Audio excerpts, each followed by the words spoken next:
Welcome back to another episode of the Brujas podcast. This is Kendall. This is Carolina. Hey, girl. Hi. How have you been? How's your week? It's been good. Good. Good week. Yeah. Lots of normalcy, lots of just regular mom stuff, work stuff, kid stuff, home stuff. So it's been a good normal week for me. That's which I haven't had in a awesome. minute, so I'm thankful for it. I'm grateful for it. What about you? How was your week? Things have been good and really great. Nothing out of the ordinary. Everything's pretty chill for the most part. Yeah, I've just been really looking forward to this episode, honestly. Me too. Yes. So just to let you guys know, this is probably going to be a 2, possibly 3-part episode. So we're really excited to present all the information. We waited until the second season to do this particular topic because Carolina and I took a class. We've been studying, we've been practicing, and we've been trying to perfect and make sure that we have good enough knowledge to come on here and talk to you about the stuff that we're going to talk about today. Yes. So, Carolina, what are we going to talk about today? So today we're going to talk about a specific form of divination. And for those people that don't know, what's divination? So I'm glad you asked. So divination is best described as the practice of seeking knowledge of the future or the unknown by supernatural means. And there are actually many different forms of divination, such as numerology, which is actually my personal favorite, which is the use of numbers, of course. Then there's palmistry, which is basically reading people's future using the lines in their palms. Then there's tasseomancy, which is doing tea leaf readings from a cup of tea or a cup of coffee. I find that one really interesting. Like, It's so fascinating. I don't know how. Like, I think it's fascinating. Yeah, it takes a lot of practice, I'm assuming, and intuition. I believe Kat does that too, right? Yes, I think so, yeah. Tasseomancy. Yeah, she mentioned it.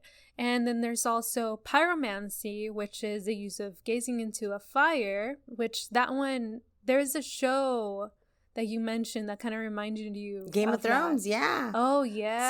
So, in one of the characters on the show is able to look into fire and kind of receive messages about either what's going to happen or what has happened just by looking at the flames. That's amazing. Yeah. That's really, really awesome. I don't think I could do that.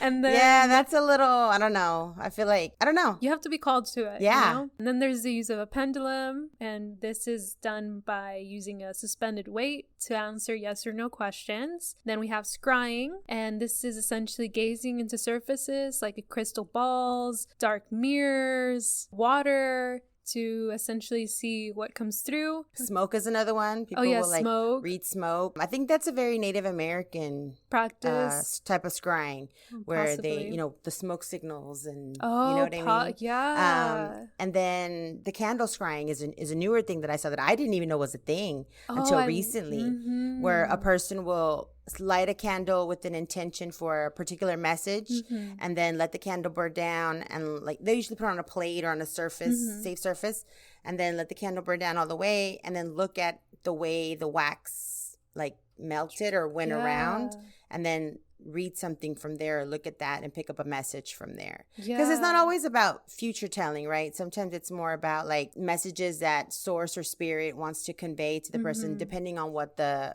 question is being asked for the divination. Yeah. That's actually really cool. Yeah, a couple of my friends actually do that form of scrying, and I'm always like, hey girl, what does this mean? Like, why did it melt this way? And they tell me, and I'm like, oh my gosh, that makes perfect sense. Using that method, you can also see, like, if you're using candles to manifest certain things, you can see how the wax melted and then see if your manifestation is going to be effective or not. So it's a positive or no. Oh, okay, that's pretty cool. Yeah, so there's a lot of layers to that. And then there's it was a meme that I saw, so I didn't really put too much stock into it, but now I'm thinking about it because it talks about like how when you're saging your home, depending on how the smoke rises or which direction, it has certain meanings. And I can't think of it right now. I'll look for it and I'll post it in the Instagram. But it's a meme, so but there is some truth behind it.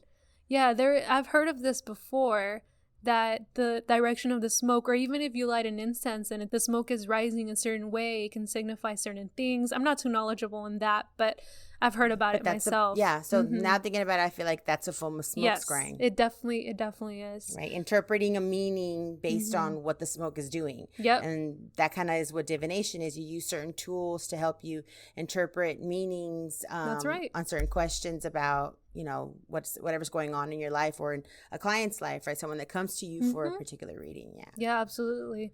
Another form of divination is known as rune casting. This is the using runic symbols, and I find that practice really, really awesome. I think it dates back to like Celtic cultures. It's honestly really fascinating. I have some runic stones myself, and I'm amazed at the accuracy because it's very straightforward. Every runic stone has a different symbol, a different meaning, and I love incorporating that in my divination practices. Yeah, I know you've mentioned it before, and I pretend like I know what you're talking about.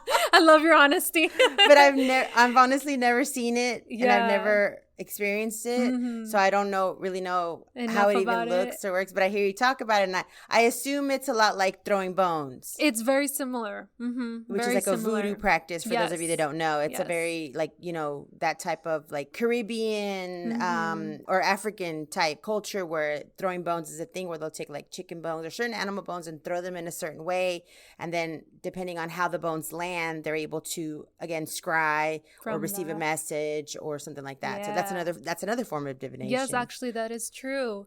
And lastly, there's cartomancy, which is amazing because I feel like we're the most knowledgeable in that, yes. Which is the use of tarot cards, oracle cards, or even what was that thing called? Nipis, which I'm not a deck of cards. Yeah, I'm not familiar with that, but we'll definitely go into more in depth into that later on in the episode. So yeah, those are just a couple of different divination forms, and there are more out there, but these are the most known or the most frequently used. Right. So yeah, what do you got for us, Kendall? I wanted to ask you, what's your favorite form of divination? Ooh. And why? I would say my favorite form of divination currently is using the Oracle deck for sure. Oracle deck. Why? I can't wait for us to get to that and go in depth into that a little more because it's awesome. I connect more to the Oracle deck than the Tarot card deck, actually. So what about you? What's your favorite? So definitely my favorite form of divination right now is the tarot deck. So awesome. I'm really enjoying it. I've been reading and in it and practicing for months now. And the more I do it, the more I practice it, the more I learn about it. It makes so much sense because it's right every time. Yes, it's funny. Crazy. It's funny. And it's when you're doing it's right for someone and the person is not really validating what you're saying because they're skeptical, you know, and you yourself, you know, like, even though you're not validating, I know I'm spot on. And I know that sounds weird, but it's a feeling you get where you're just like, you know, you're right. Because the cards don't lie. Exactly. The cards say what they say. So in saying that, let's explain what the difference is between an oracle deck and a tarot deck. For sure. So there are a few differences. One difference definitely for me is I feel like tarot card readings are more cutthroat, more direct, more savage, more structured, which is actually one of the reasons why I kind of go towards Oracle deck more because it is less structured. Oracle readings, they are more inspirational and comforting. I often find that they're less restrictive, more free-flowing, a lot more creative. Those are the biggest differences, at least. Yeah. So when I first felt called to even buy a deck or to even, you know, I knew we were going to take the class with Kat. I've always been interested in tarot. I had my cards read a couple times in my life. Okay. And I did find the process really fascinating. So it's always been there. So then we were going to take the class and then like, okay, well, let me invest in getting my own deck. Now, a lot of people will say you shouldn't go buy your own decks. Someone should gift you a deck. Really? I didn't know that. That's the big thing that I kept reading in places. Your first deck should be given to you and not something you go purchase. But then there was a lot of people that said, no, that's, you know. That's baloney. That's baloney. I mean, baloney and a baloney subject. I don't know. It sounds a little ironic, right? So I decided to go to my local shop where I knew they had tarot cards. And I walked in there with the intention of purchasing tarot cards. So I get there and the gentleman was super helpful. He was, you know, I don't know, I guess I look green or maybe he picked up from his intuition that I was a beginner, but he, he asked me, what are you in for? And I'm like, well, I'm looking to get a tarot deck, and he's like, okay. He's like, well, all the tarot decks and the oracle decks are over here. Just kind of like wave your hand in front of them or pass by them and see which ones call to you. You don't just go pick whatever deck you think looks pretty. You pick the deck that you feel. That makes sense. And then I thought to myself, well, okay, that makes sense. You want to go to something that kind of pulls you. So we are walking towards where he has all the displays. And then he asked me, do you know the difference between a tarot and an oracle deck? And I said, no. I know what a tarot deck is, but I don't know what the difference is. And I don't know what an oracle deck is. Because at that point, I don't think I had heard of an oracle deck. Yeah, that's... And so he said basically exactly what you just said. He goes, oracle cards give more of a comfortable reading. They're more comfort, right? There's really nothing negative about the oracle cards. Like, they're all very inspirational. They're all about positivity. They're all about light. They're all about, And then the tarot card, however, is not. It's very savage is the exact word. Yep. It's not gonna sugarcoat. It's gonna tell you what it is. And if it's something negative, you gotta say it, and you gotta get that person to get it together and correct whatever is going on, right? That's right. That's a good way to put it. So I found that it. really interesting. And then I was like, okay, so I started to do the thing like he said, and just kind of feel my way around and see which one spoke to me. So as I couldn't feel anything, right? So I was like, okay, I'm just sitting here in the store looking stupid. Like, oh, no. Right? So I was like, okay. So then he comes, after a while, he comes over and he was like, try the oracle decks. Oh. And I was like, okay, cool. So I did, even though I didn't go in there with the intention to buy an oracle deck. Right. I didn't know what an oracle deck was. I didn't know much about oracle decks. So when he comes and he says, try an oracle deck, he points to this deck, and when he points to it, he wasn't looking, so he hits the deck. Like, he hits the box. Right. And when he hit the box at the tip of his fingers as he was pointing it, I felt it in my solar plexus. Whoa. And for those of you that don't know what your solar plexus is, it's a chakra that you have right above your sacral chakra and right below your heart chakra, right? And I felt it. I felt like a shock of electricity. So like in your stomach area? Yeah. Or in your belly so button? right below your breastbone and right above your navel. Oh. And I was like, oh, shit. What the hell is that? Whoa. Okay. That's how you know. Yeah. So Whoa. I didn't say anything. And then I'm like, I was like, okay, thanks, for the information. I'll keep looking. So I grabbed that deck. And when I grabbed that deck, I was like, okay, yes. Like, that's the one. You just knew. Like, it just felt right.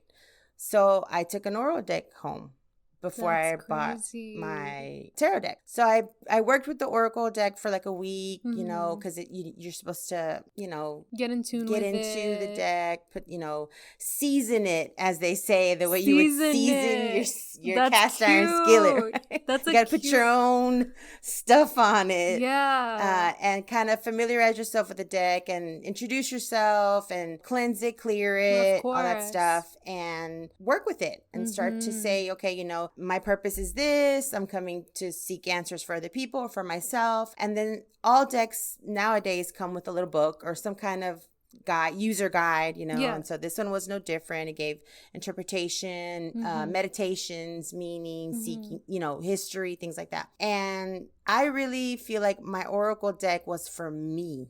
Wow, that's powerful. Like, my oracle deck, I think I've only used it for you. Jeez. Once. That's it. Or I've never done it for other people. I didn't know that. So the first month that I had the oracle deck, I give myself a reading every night, and because every reading has a meditation that goes with it for this particular deck, and it's really nice. Like, you sit within yourself and you read what the card means, and it gives you a meditation and it gives you a prayer. So it gives you a meditation and a prayer to say and to kind of really absorb and to help understand exactly what the cards are trying to say. I love that. So I don't really use my oracle deck for reading for others. It's for reading for me. So that makes sense. Well, the reading that you gave me that one time a while back with the oracle deck was very spot on. I cried because it was very emotional. And I don't know, I just resonate more with oracle readings. So that just it felt really great to me. Yes, I did like it because it was a great way to ease myself into, what's it called? Cartomancy. Yes. And then growing up, of course, I've heard about naipes. Everyone that's Mexican, that's a Mexican kid or a Hispanic kid. We all have that one tía. Lord. That one abuelita que tiraba la baraja. And in Mexico and Hispanic cultures, we use naipes. And so a deck of naipes is the Hispanic version of tarot cards. Ah, okay. And so naipes, however, look and function more like old school playing cards, like you know, your diamond, spades, you know, like regular playing cards, but they're Mexican version, right? Or Hispanic version. I should stop saying Mexican because we're not the only Hispanic people. So yeah, so they have their similarities. They have suits. You have so many cards, and then each card means certain things. And so based on the way the cards are laid out, or what we call spreads, which you'll hear me use a lot in this episode, spreads mean how the cards are laid out. And depending on what card lands in which position is how you then read the cards that are meant to tell you a story or give you a message or give you an understanding. So in tarot, for example, we have the wands or rods, we have the cups, and we have the pentacles, and we have the swords. Those are the 4 suits. I'm getting kind of ahead of myself, but it's important to distinguish the difference and similarities, because, for example, in a deck of naipes, the suits are copas, oros, bastos, espadas, and basically it's the same thing. Copas, cups, oros, coins, pentacles, you know, diamonds, bastos, clubs, rods, and espadas, swords or spades. So how come there's so much similarities? Because it comes all from like the same place? Like, yeah, so like the naipes deck for the Hispanic culture is very much more similar to a playing deck card than a tarot card. And the reason for that is because, and we do got to go back, right? We got to get some history. So as far back as we kind of see or understand, somewhere around the 14th century is when people started playing with cards. Now, it's debatable. There's a lot of different theories in terms of between like actual factual historians that are looking at cards and card playing and tarot as history, and then your mystical historians that are like, okay, well, when exactly did it go from playing cards to using them as a divination tool? And in the 14th century, playing cards became this thing. Some people say that it goes as far back as Aztec times, using the hieroglyphic. They had very elaborate, complex games that they played. I think chess originated from Egypt, if I'm not mistaken. So very complex, you know, things. So in the 14th century is when you started seeing game or card playing in the royal worlds, right? So different courts. Most understandably, the Italian aristocracy is who made it popular, right? So they started this game, and I'm not going to pronounce it correctly because you're going to try though. I'm going to try, but I'm pretty sure I'm gonna butcher it. No worries. They called it Tarocchi Appropriati. Oh my gosh. That was the worst accent. That was like Mexican, Texan, Italian, French, all of it in one. American. Good Lord. It was the worst. But it's okay. And then? And so in this game, the purpose of this game was they would pull a card, and then the person that pulled, there were 2 people, right? So you would pull a card, and depending on what the card depicted, the person was then challenged to write a small poem or verse about the depiction and the person they pulled the card for. That's so funny. That reminds me of La Loteria. I don't know if you've ever been playing Loteria, and the person who's like pulling out the cards is like starts saying like a dicho, like exactly. There's one. How does it go? For example, like El Diablito, it says "Pórtate bien, cuatito, si no te lleva el coloradito." Yes. And there's some more like inappropriate ones which we're not gonna mention, but That kind of reminds me of that. That's funny. Exactly. That's exactly what it was. Oh my God. So, and it was this just like they do in Loteria, donde dicen, you know, el borracho de tu marido or whatever. Because you always got to say something when you're pulling out when the card gets pulled, right? Oh, exactly. That's cool. That's exactly right. So that's kind of the game they would play, and that started to create popularity. And of course, during these royal times, it was very common to have ambassadors from other countries be guests at court. So like in every court there was at least one ambassador from every other country in Europe. Okay. And that's how these different royal families or these different countries would keep tabs on what was going on in another country's court. Yeah, right? get all that cheese, me girl. And it's similar to what we still have today, except now we have embassies and now we have, you know, ambassadors, diplomats that are in our country that are from other countries and here to represent another country's interests and things like that. And then take back information or kind of hear like what's the buzz about what's going on in this particular country. Are we going to war? Are they wanting to invade us? And so forth and so forth. Gotcha. So by that way, they went ahead and kind of took these games to other countries and said, hey, let's start playing these games. And this is very much also the time of like Louis the 16th, and you know, his whole thing was like fashion, and everything that was coming out of France during that time was like the it thing. It was very much like New York or California of the time, like right? They were setting the trends. Right. They were they were setting all the trends. So each country started to one up another country's game, and like they would make their own decks and their own cards and their own games and so forth and so forth. Right.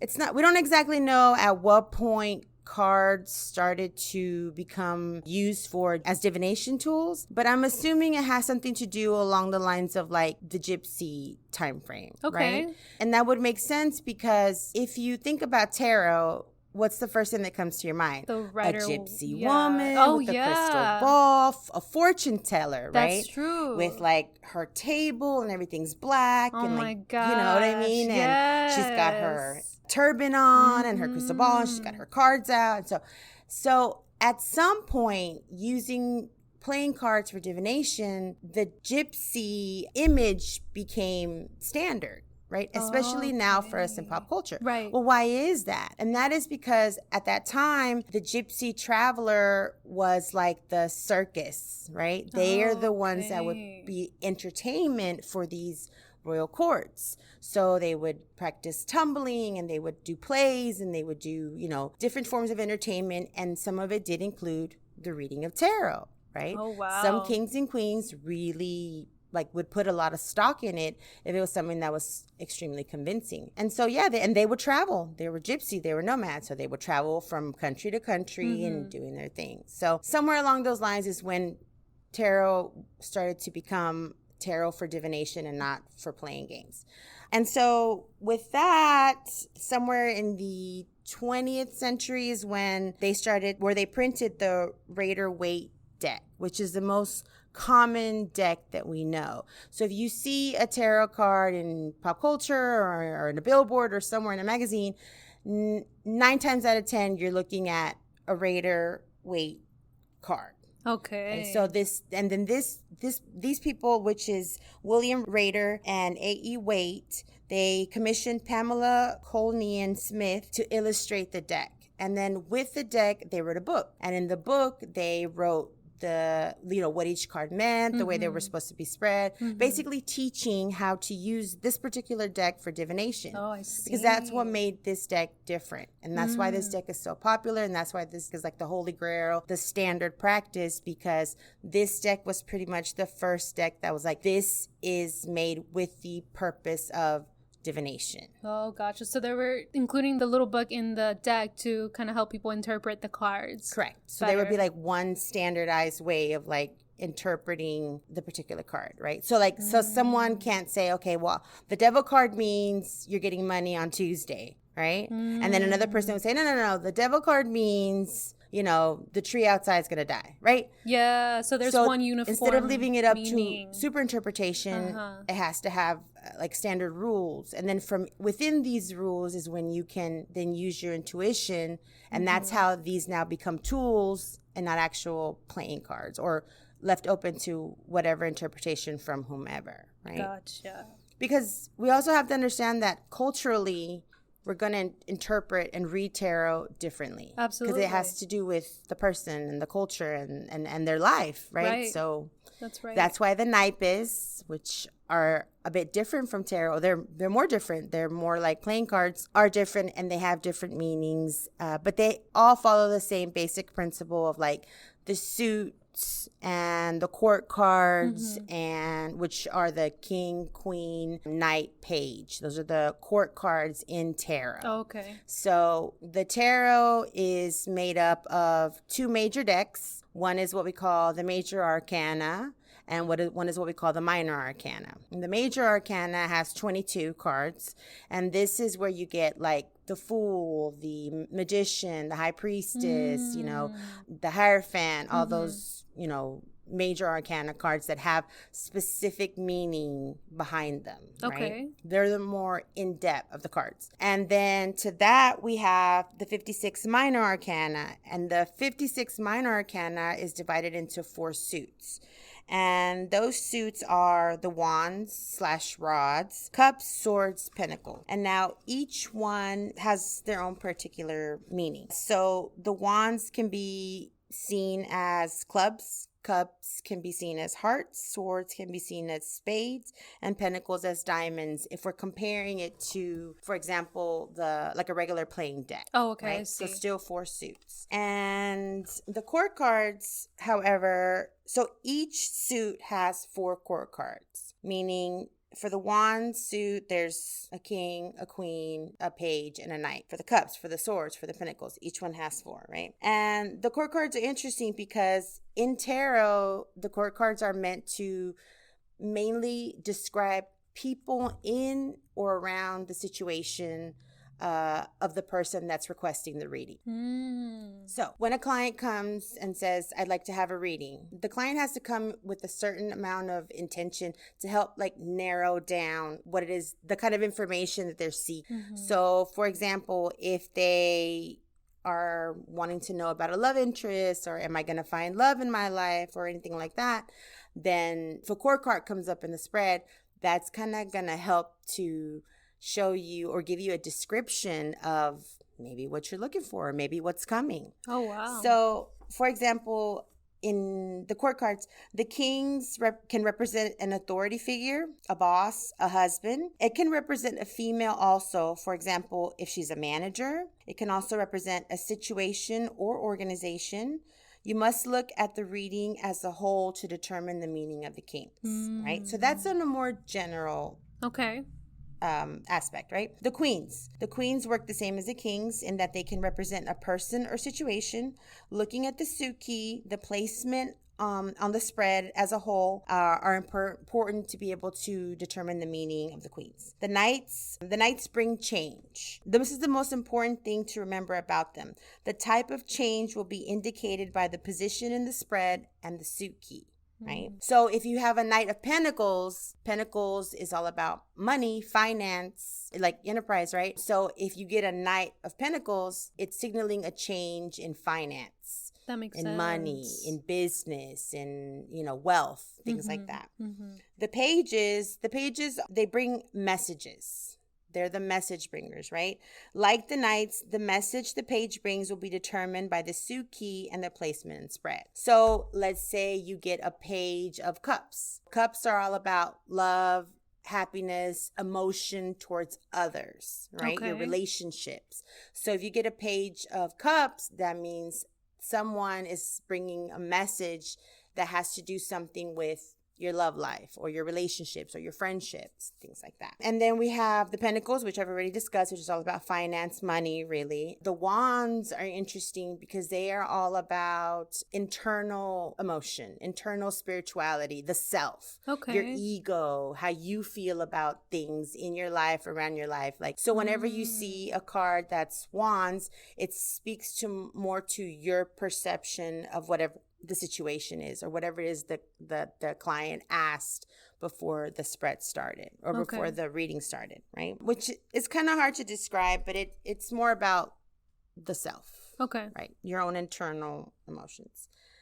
And then the swords. That's the last one I missed. So swords it's more indicative of like about struggle and animosity. So because a sword is a double-edged sword, right? Okay. It's sharp on both sides. Yeah. So it's always going to be something in terms of like a struggle or some type of friction. There are some positive sword card, but most of the sword cards are there to make us aware there's an issue. There's some negativity here. Everything can't always be, peach keen. Yeah. And that's the difference between the oracle cards and the tarot cards. Right. The tarot is going to tell you. They're going to be like, no. Yes. So we have the major arcana, the minor arcana, the suits, and the court cards. Still not done with it. Court cards, what I gave you guys was like a general description. Mm-hmm. But depending on where they're positioned and how they are, court cards can actually give a very specific description of people. Really? Right? I did not know that. For example, the court cards are separated into two family types. Mm-hmm.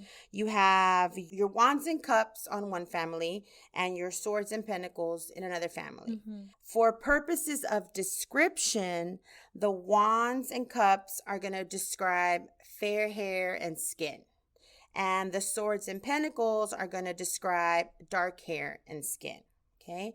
On a more specific level, wands describe fair hair, red hair, blue eyes, fair skin. The cups, light to medium brown hair, hazel to green eyes, and medium skin. The swords are dark brown to black hair, dark eyes, olive skin. Pentacles, white hair, any color eyes, fair skin. Pentacles are also used to describe members of dark skin races. Okay. Now, this is not my description of it. This is how the cards are described in a book. Okay. Right? So just so you know. With all this, there's different levels. The different suits can describe different things. But it's very helpful if you're, like, for example, you have someone come in and say, when am I going to meet the love of my life? Mm-hmm. Right? Okay, well, depending on what position, if you see a sword card and it's in a position that's going to be predicting more of the future versus the past, then you can probably interpret that the person that you're asking for is going to be dark brown to black hair, dark eyes, olive-ish skin. Okay. So then that way, the court cards are used to describe a person. I've never tried that before. I'm going to have to check that out. Yeah, it's really specific and interesting. There's a lot of stuff. There's a lot of stuff, guys, which is why we're probably going to need to do 2 parts. Yeah. Maybe 3. So again, the court cards, king is mature man, queen, mature woman, knight, young man, page. Pages usually indicate children. So if you see a page pop up, like if you say, is anyone in my family struggling? And then a page card pops up like right away, then that lets you know that, yes, probably there's a child around you that's struggling or whatever your question is. Because remember, the reading is dependent upon what you ask the cards. Mm-hmm. It's all about context. Correct. So when going to get a reading, it's very helpful if you know exactly what you want to ask. The more specific the question, the more specific the answer. Now, that doesn't mean you have to have a specific question. You can walk into a reading and say, I just want to know if there's a message the universe has for me. Right. And that's fine too. Mm-hmm. And then throw the cards and see what comes up. Mm-hmm. And then that's really good. So the reason why I like the Rider-Waite deck so much is because it's very much of the depictions on the cards. Mm-hmm. It's very easy and it helps you to interpret. You can tell the story the cards are telling based on the images, based on the position and the spread. Mm-hmm. And it's very easy to tell someone what it is they're wanting to understand, good or bad. Because like I said, it's not always going to be positive. There's going to be some negativity associated with it as well. Okay. Now we're going to go into what they call the minor mentors. So each suit, aside from having 4 court cards, also has an ace, a 2, 3, 4, 5, 6, 7, 8, 9, 10. Right. So like an ace of cups, a 2 of cups, 3 of cups, 4 of cups, right? And those cards are called the minor mentors. And then the major arcana is from 0 to 21. So now I want to talk about the different kinds of spreads. A spread, like I said before, is the way you lay the cards in order to receive the information that you're wanting to get. That's right. At its most basic form, we have what's called a 3-spread card. Mm-hmm. Do you know what a 3-spread card? Yeah, like past, present, future. Perfect. Exactly.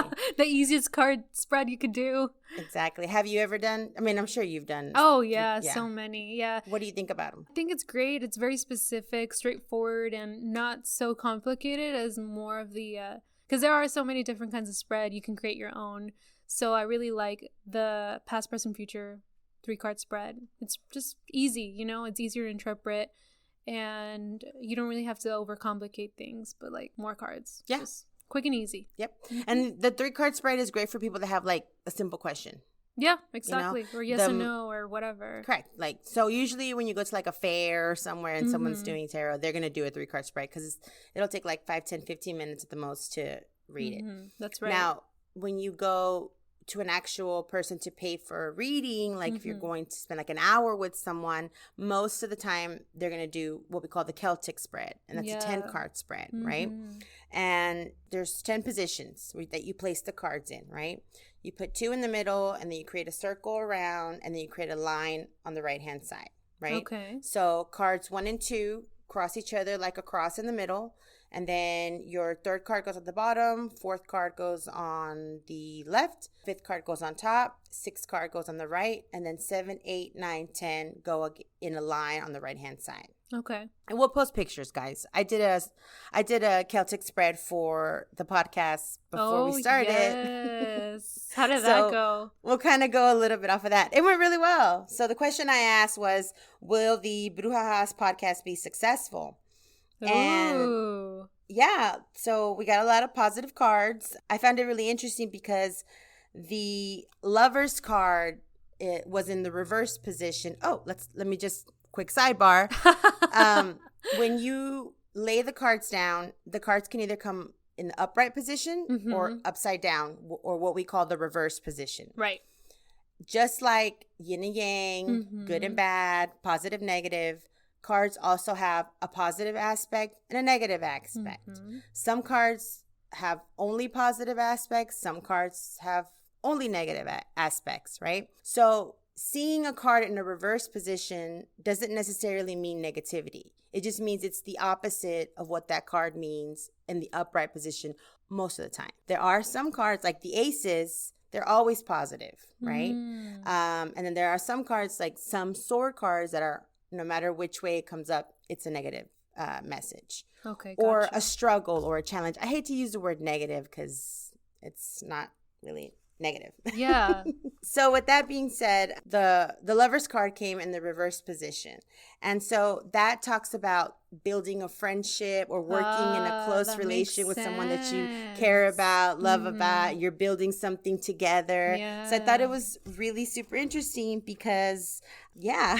I mean, that makes total sense to me. Yeah. And you can see the difference. So like, in the word reverse key, it also said wanting the best of both worlds, causing everyone concerned to feel unstable. Ha! That's funny. Exactly. That resonates. So Carolina and I, during our break, we had to really think about where we were going with this podcast, the future of the podcast, as it stood before we went on break, because we love season 1. You guys love season 1, but putting a podcast together is very difficult, very time consuming. And we both, we have our jobs, and then we also are doing other things in our lives to kind of help us to continue to grow and meet our goals. Right. So we really had to to figure it out. Have a come to Jesus moment. That's right. To really say, is this something we should continue to do because of how time consuming it is? Right. Because we are not currently seeing a monetary reason, right? It's pure, it's from the heart, it's things like that. Yeah. So that's why when I saw that card, I was like, ha, ha, ha. Oh, Spirit knows. Spirit tells it to you how it is. Exactly. And so what else came out? So then over that, what crossed it was the Page of Cups.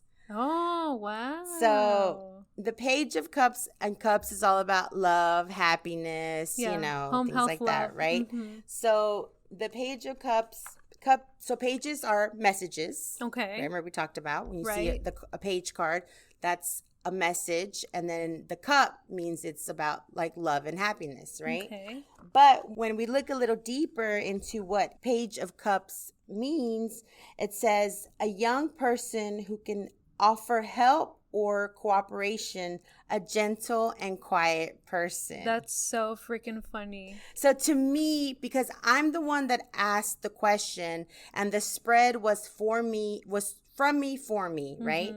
To me, that is you. Oh, no. You see what I'm saying? Yeah. Because a young person who can offer help or cooperation, a gentle and quiet person. I mean, you're more quiet than me for sure. Where? Where, girl? People that know me are laughing at you. No, I'm where? kidding. No, I'm kidding. No, I'm more quiet than you. That's what I Yes. meant. I'm more quiet than you. Yo soy bien arrebatada. I'm loud. I'm, and you're gentle. You're calming. You're relaxing. In comparison to you, I'm calming. Yeah. But in actuality, like I'm crazy, girl. Yes. I'm a lot. That's what I'm saying. The tarot was making the distinction between me and you. Yeah, that makes sense. And in the two, you see what I'm saying? Yeah. This is why it's like, okay, that's that pretty makes specific. sense. Yeah. So it says, can mean news of a birth or a wonderful idea, plan, or program. So that's the message, right? Okay. Important message arriving, be ready to start a new project. So that could be, so I'm interpreting as it's describing you, right? But it also could mean that maybe there's another person coming in that's going to come help us start a new way of doing this, which is what we asked for in the last episode. That's right. So things like that, so that was in the cross position. And then in the third position was the Two of Cups. And what is the third position? The third position is this is the basis of the situation. Oh, okay. So Two of Cups is me and you.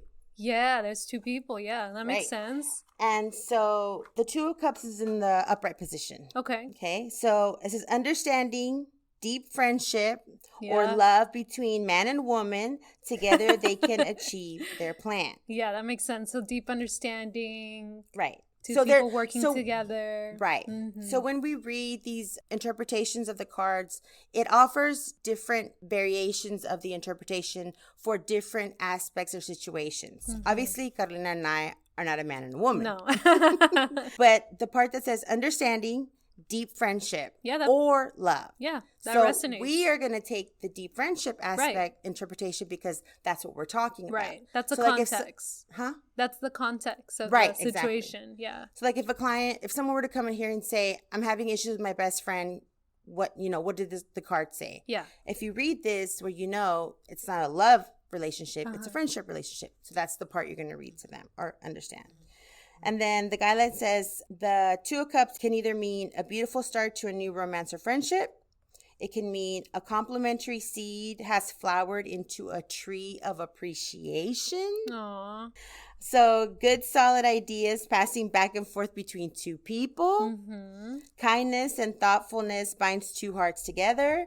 Expect a surprise, letter, gift, flowers, or joyous event. So for the purpose of the question that I asked about the podcast, I took the one that says good, solid ideas passing back and forth between two people. Yeah. Because in the third position, this is the basis of the situation. So in that position, the card is talking about what the foundation is. So what's the foundation of the podcast? Good, solid ideas passing between two people. Right. And in this position, this card doesn't tell the future. This card doesn't give any type of information that the client doesn't already know. What it does is this card validate that the tarot understands the question being asked. Well, not really the tarot, but I feel like whatever the tarot spirit. Yeah. I guess. Because, there are some people that believe like tarot has its own personality, its own spirit, depending on the deck, right? Me personally, I feel like it's almost depending on who you are communicating with from the other side, whether that's your spirit guides, your angels, your deceased loved ones, a specific deity, whatever, I feel like that's who's coming through in the cards and passing on that message. Now, there is, I mean, like I said, you know, people do believe like tarot can have its own spirit, its own personality, its own being. Well, and I feel like sometimes it can be your higher self. That's true. It can be your angels, your guardians. It can be source, God himself giving the message, depending on, you know, what the question that was asked or what the person's beliefs are, right? That's so true. You know, so yeah, it can do that. But for myself, I talk to my cards. So like when I start a spread, I clear the energy from the last, you know, reading or from myself, or if I haven't touched them in a while, as I'm shuffling them, I'm thanking them for the wisdom they've given me up until this point. Ooh. I'm thanking them for the work that they do. I'm invoking my higher self, my spirit guides, my spirit team, my angel army, you know, and I'm putting my intention that whatever comes of this particular reading is for the greater good and is meant to be positive in the message. That's not saying that I don't want to hear negativity, because that's the tarot. If you don't want to hear negativity, then do an oracle spread. Yeah, right? For sure. So, but that the outcome of the reading is positive for the person asking the question. So even if the tarot were to say, no, ma'am, you need to stop what you're doing, or, you know, the tower comes out, right? Everybody, the tower. Yeah, or the death card. I'm still going to be able to give them a message that says, look, this is what the cards are saying right now. Because that's the thing, is when you do a spread, it's all about the energy that's being put into the reading at this moment. Okay. Now, that person can leave that session and make completely different choices based on what you've told them, and then what the card said doesn't happen, because we all have free will. That's true. Nothing is set in stone. Right. So if that person is like a raging alcoholic or whatever, and then you show them like, hey, if you continue on this path, the cards are showing destruction, you know, or they're showing that you're going to lose all your wealth or whatever, then that might be what that person needed to hear to say, I'm not going to drink anymore. I'm going to stop. I'm going to go to rehab. I'm going to do this. I'm going to do that. Right? That makes sense. So when I shuffle, when I get the cards ready, when I'm putting my intention into it, that's what I'm saying, is help me to help this person get the message they need to receive for their greater good. Because again, I don't work under any kind of negativity or black stuff in terms of like black magic or anything that's going to potentially harm another person. You know, you don't ever want none of that stuff coming back to you, because what you put out comes back to you 3 times. I agree with that. Be careful. All right. So anyways, the spread. So we had the Ace of Cups in this is what crowns you. Okay. So in the 5th position, which was fantastic, which was great, which I was really happy about. In the 6th position, we had the Page of Rods reversed. So another page, another message, and then rods are about spirituality, you know. So basically what that one meant is that we needed to continue to work on, you know, our abilities, our spirituality, who we are. We are continuing to grow. And as we grow, the podcast is going to grow. And that's like, okay, that's another validation card where it's like, okay, that makes sense. And then we had the negative emotions, the outside influence, the positive emotions, and then the outcome. So in our negative emotions, we had the 4 of Wands, which is a super positive card. So this card is all about marriage, proposal, relationships, like happy emotions, happy times, you know, like it's a feeling of positivity. So it's a great card. And then the one made me laugh was the one in the 8th position, which is how the outside world perceives the situation, right? So how the outside world sees the podcast. How does the outside world see it? And so that one was the 10 of Wands. Oh my God. So what does that mean? So in the 10 of Wands, you can see the man is carrying 10 really huge sticks. and he's like his arms around them, and he's like trying to carry them, and he's struggling. So basically what it means is they see us as like busy. Yeah. Like, that makes sense. They're doing all kinds of stuff. They're doing a lot right now. Yeah. They got the salon, they're working, they're doing the podcast, it means that everyone sees how hard we're working, or understands how hard we're working to make this podcast, to do this for us, for them. And so they understand the struggle. They see the struggle. Yeah, I totally agree with that. So that really resonates. That's so on point. Yep. And then in the positive emotions, we got a knight. We got the Knight of Swords. And in the different descriptions, the one that resonated with me for the position the Knight of Swords is in is where it says, someone favors you and will defend you and promote good vibrations. Oh. So that's a positive feeling. Yeah. And I feel like if I'm going to interpret that message, I would say that's our audience. Definitely. That makes sense. Right.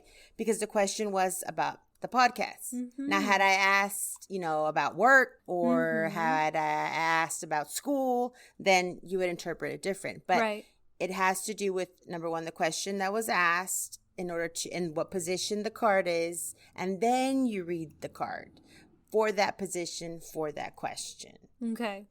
And then last but not least, the one I wanted to talk about was the Wheel of Fortune, which was the 10th card, the outcome card. Ooh. Right?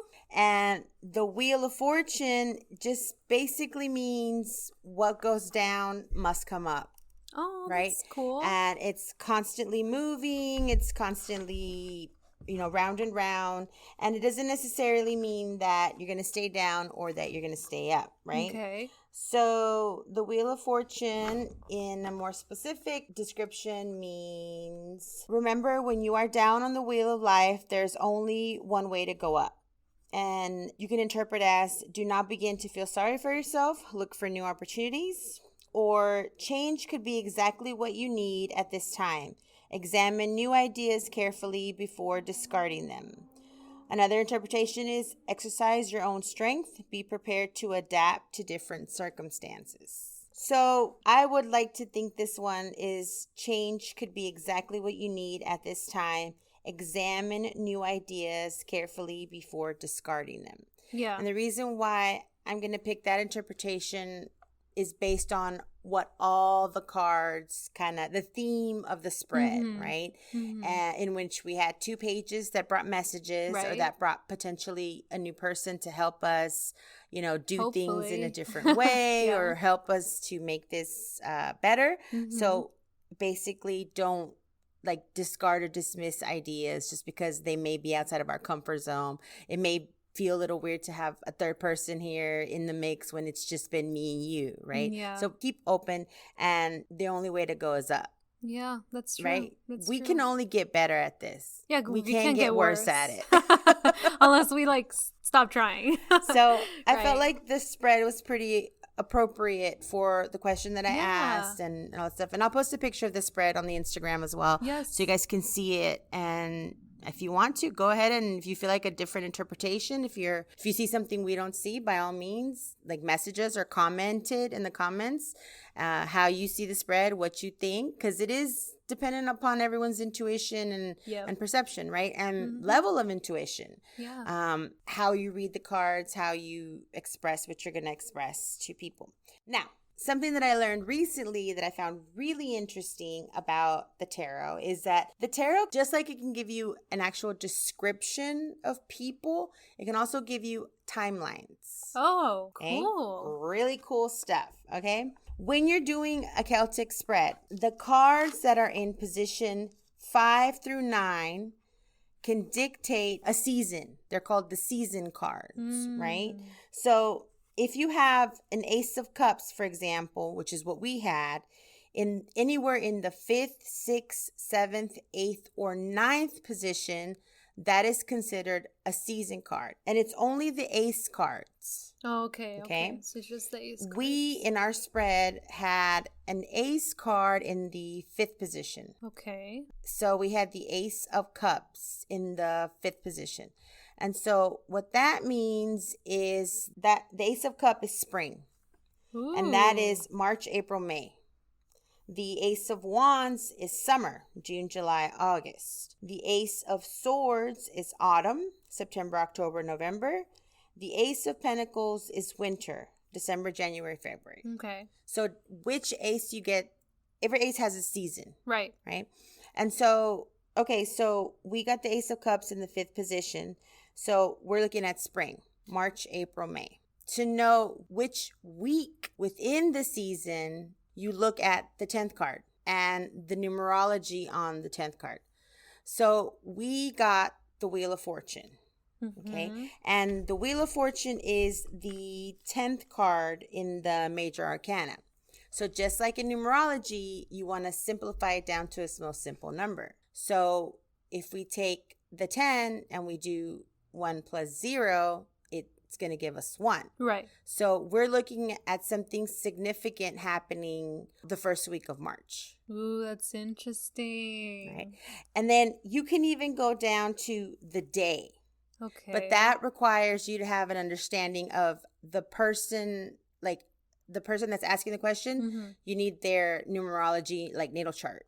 That makes sense. Yeah, to get more of a to accurate... get more specific, like a day, right? So I found that really interesting. I just learned that not too long ago, and I think that's pretty cool. That's so neat. And so that's perfect because it really just shows how accurate you can get with or how specific you can get with the Celtic card spread. Yes. I love it. And then just like that, there's so many other things, right? Just to give you a real quick example, like let's say, for example, if you have multiple court cards in your spread, that in itself means something. If your spread is the majority are major arcana, that means something. Yeah. If the majority are all cups or the majority, that means something. So, for example, if you get 3 kings, it can indicate some public recognition, honor, publicity, or celebration. Ooh. If you have 3 queens, can indicate a meeting, gathering, or public function for women. Okay. A 3 knights can indicate situations involving school, colleges, fraternities, or other institutions of learning. 3 pages can indicate important news, information, etc. that will have a strong influence on the client's future activities. I didn't know that. There's just so many layers of tarot, which is like probably why I lean towards Oracle more. I'm like, it's too structured, too many things to remember. But it is really interesting, and I really do appreciate how accurate, how specific it really can get. It's really neat. I agree. I don't know. I guess that's probably why I like the Oracle, because you get more validation as you go. Yeah. So the Oracle card leaves more room for interpretation. That's true. And I feel like if you're more intuitive, you would probably gravitate more towards the Oracle cards. Yeah. Because it gives you the ability to be able to really go deep into your intuition and just pretty much say, this card makes me feel this way. Yes. And this is what I feel like you need to hear. That's right? exactly right. And in the next episode, or the second parter of this episode, that's where we'll go more in depth on oracles and pendulum. The pendulum, yes. That's a really great divination tool. Yeah, because that itself, it's really interesting and has a lot of things to consider. So yeah. Exactly. And it's also a great tool because it's mainly used for like, what, yes or no, right? Yeah, it's very straightforward. straightforward. How you get your yes or no's using a pendulum. And all a pendulum is just like weighted, crystal. Like mine is a rose quartz. Yeah. Right?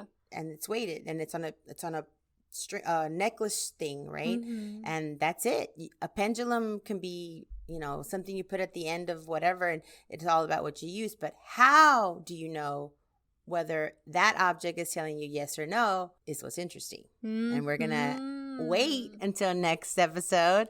Yes. And Carolina's going to tell you all about how to use it and how it's done. And it's really cool stuff. It really is. If possible, maybe we can even try to ask a pendulum a couple questions. Oh, that'd be cool. And video it and post it. Yeah, to see the accuracy behind that. That would be really, really interesting. Well, that's pretty much all we have for y'all today. We hope you enjoy this episode. Yeah. And if you guys want a tarot reading, hit me up. Yes, please hit us up. Because I need to practice. I need to, Yeah, I'd like to practice more in my tarot.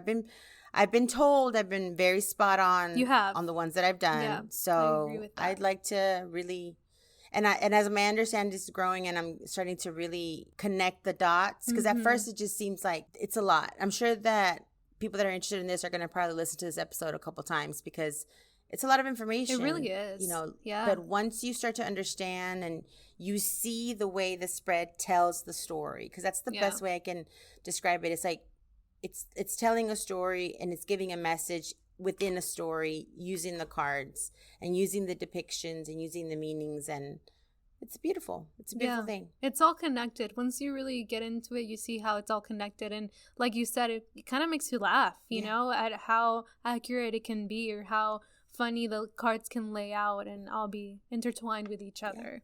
And to the people that are listening to this and they're like, oh, this is hokey pokey, malarkey. I don't, you know, whatever. If you ever did MASH in school, that's a form of divination. It really is. You were trying to predict the future using a piece of paper and a pen in a systematic way. That's right. So if you ever did MASH or let someone do MASH on you, that's the same thing as getting your cards read. It's a divination tool. So don't come at me with this sideways, I don't do that stuff, because yes, you do. Yeah, you've done it. Don't try that. All right, you guys. Well, you know. We should do a moment of gratitude. Oh, yeah. The moment of gratitude. So what are you grateful for this week? So this week I'm grateful for the normalcy of the week. The fact that I was, actually, you know what? I do want to mention, I want to give thanks and gratitude to, we've been busier in the salon. Thank God, right? Thank God it's picking up again. Yeah, it's starting to pick up. And I'm very grateful for that. I'm very happy about that. And it's kind of weird because COVID's picking up, but business is picking up. So I'm hoping it's not like a fluke. I'm hoping it's like a 1 week thing. I'm hoping that this is the trend or the way back up, you know, because business really, I mean, I'm not going to complain because we're still here and we're still making it. And has it been like it was this time last year? Absolutely not. This time last year, I was working 12-hour days. Yeah, we were super busy. And now it's a percentage of that. Yeah. Right? So, yeah, that's true. Yeah, I'm grateful for that too, that it is picking up. I'm very thankful. I'm thankful to whomever is out there. The beings at play that are making this happen. Thank you so much. You know, thank you. I've always felt very protected, taken care of. Like, yes, I worry about money, life, things like every other person, but I never really worry. Like I have this, I don't know what this is, but I've had it since I was younger, where it's like, it's faith. It's really what it is. That's if I really blow my own mind right now, like that's what it is. I always have this like underlying faith of like, okay, I don't know where it's going to come from. I don't know how I'm going to do the thing, but I know the thing's going to get done. So don't worry about it. I don't allow myself to like super stress out. I do think about it. I overthink it for sure, but I'm thankful. I'm grateful. What about you? Ooh, well, I'm definitely grateful as well that we are picking up back in business. Things are heading towards the right direction, it looks like. And I know I said this last week, but I'm grateful for the microblading class because it really, it's something that I'm really enjoying. It's something that I've been really, really happy about. I'm excited. I can't wait to start practicing on more models and getting that going because, your girl needs it. Needs to get that back. And microblading is awesome. It's super lucrative, number one, which, you know, that's a good reason. Yeah, that's always good. But not everybody can microblade because it's like tattooing. Yeah, some people don't have the stomach for it. Some people don't have the heart for it.